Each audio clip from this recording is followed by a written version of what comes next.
Hello everyone, how's it going? I am WoWcrendor, and welcome to another episode of World of Crendor, where you submit questions to me, and I answer them. You can submit questions to worldofcrendor@gmail.com. This is the 8th episode, so maybe for episode 10 we'll do something special. Probably not. I'll think about it though. Okay? Okay. First question. Hello, Crendor. Me and my IRL friend have started to talk about WoW again, and we thought of an idea where Blizzard makes different server types for each expansion, like a server only vanilla that only had races and skills only for vanilla, and a server for only BC, and one for Lich King. I want to hear your thoughts about this idea. It really would bring people back, maybe, I don't know. Thanks, Fang.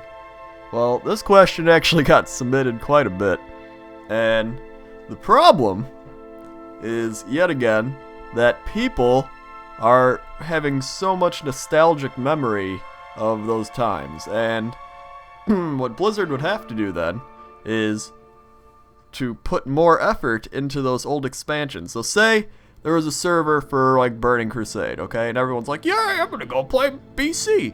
So they all go back, they're all level 70, and you do all the content that has already been done, like Gruul's Lair and whatever, that one place with Illidan, and you do it all, and then you're like, okay, now what do I do?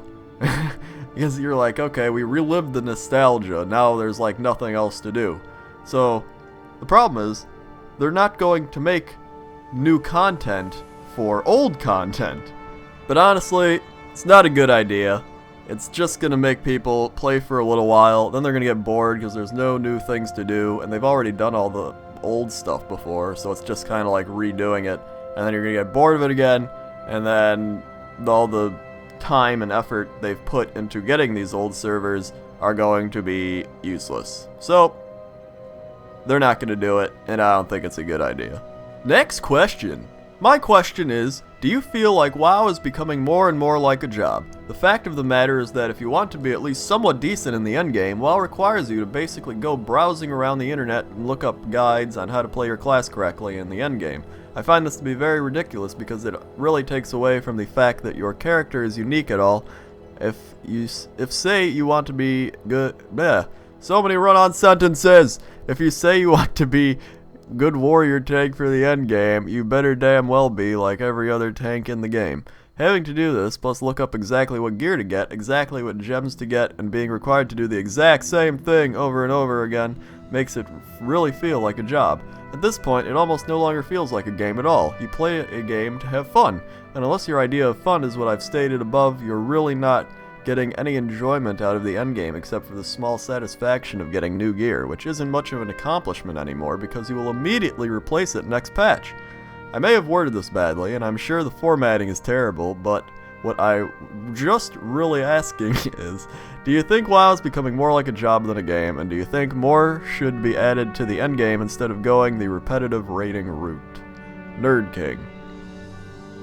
Well, I think with your question, it's more along the lines of analyzing your life, and when you get older, you can do that much more efficiently than when you were younger, because WoW hasn't really changed. It's always been, you know, go to the raid and show up on time, have your stuff, blah blah blah blah blah.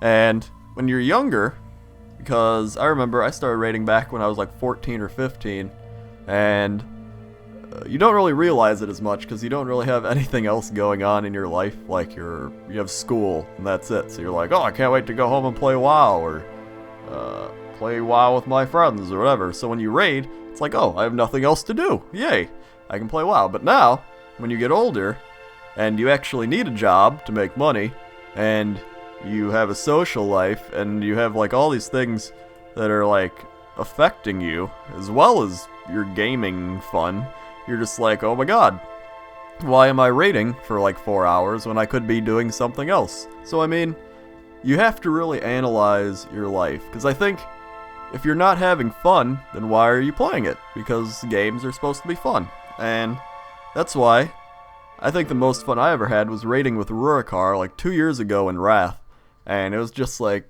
me and him and like 8 other people, and it was just the most fun raiding ever, because it was like when we would raid, it would be like a party, or like it would just be like more of a fun social thing than a raid.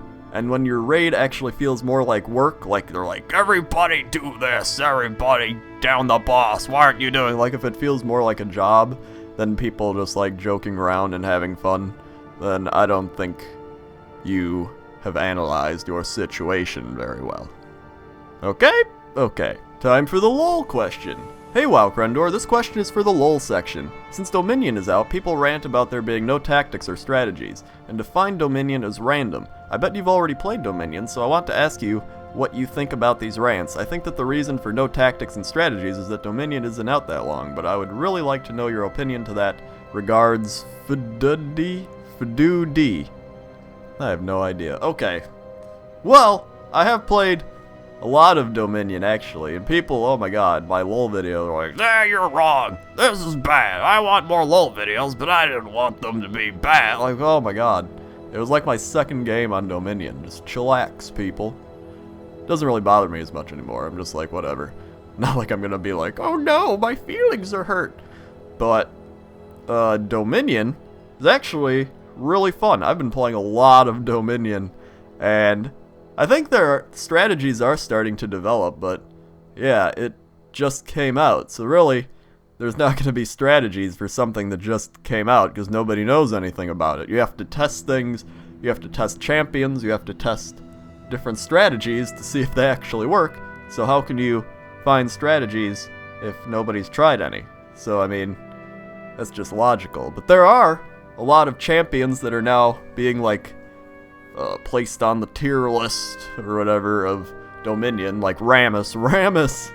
Oh my god, Rammus. I just play Rammus every game because he's so overpowered on that map. You just build speed, and you just fly around the map capping things, and everyone's like, ah, stupid back cap Rammus. And I'm just like, okay.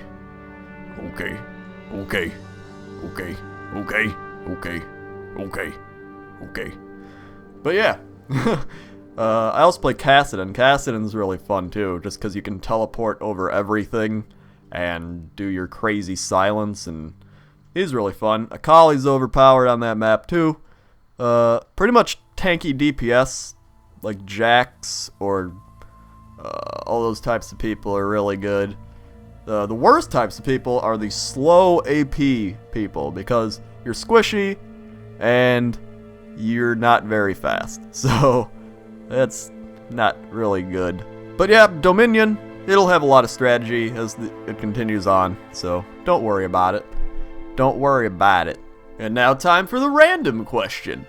Hey Crendor, I noticed you really love RTS games, and it's sad to me they've kind of died off. What do you think developers could change within the RTS genre to make it popular again? Things like AoE, Empire Earth, hell even Tycoon games. Whether that counts or not doesn't matter, they are still awesome. Thanks, McNoobleat. Well, you are correct, they are kind of dying off, and the main RTS game now is StarCraft 2.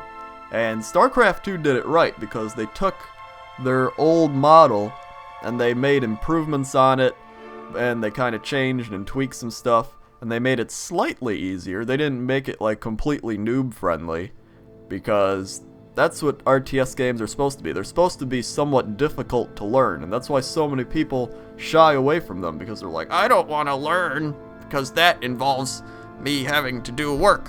I'd rather just have it all done for me. So, when you play Call of Duty, you can learn that in literally like 10 seconds. Just like, oh, this shoots, this throws grenades, this moves around, I've learned how to play the game. And with RTS games, there's literally like, you need a build order, you need strategies, you need like all these things that you can't just pick up and play right away. You have to like practice and learn.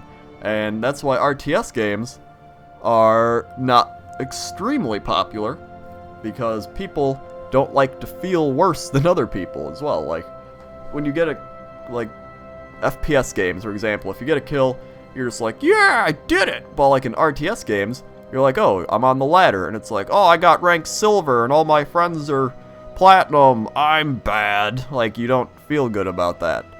And like with games like Empire Earth and Age of Empires and all those, they had ladder ranks and stuff like that too for well, I don't know. A lot of people played online just for fun, but it was still kind of competitive, obviously. But the main thing that they would need to do to make RTS popular again is just follow the StarCraft 2 format, because they know what they're doing. And I thought Empire Earth was going to do that. Like when they were like, Empire Earth 2, I was like, oh yeah! And then they literally just made like a new game. And it was so... oh, they were like, hey, remember custom civilizations where you could customize your civs and be unique and everyone would have the same units so everything's balanced and you would take skill to like win games? Yeah, well, we're not doing that anymore. We made like 8 civilizations you can play and they're kind of unbalanced and they have their own unique units and buildings, so have fun. And it was like, wow, this game sucks. So it's about... number one thing in RTS games is balance, and number 2 is usually like control, because you have to be able to have good control of the units and good like map point movements and all that type of stuff.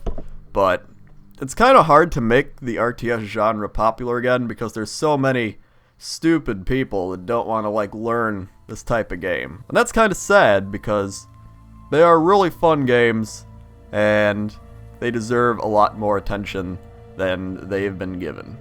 And the final question, since you can do the Meatwad voice, I assume you watch Aqua Teen Hunger Force / Unit Patrol Squad 1.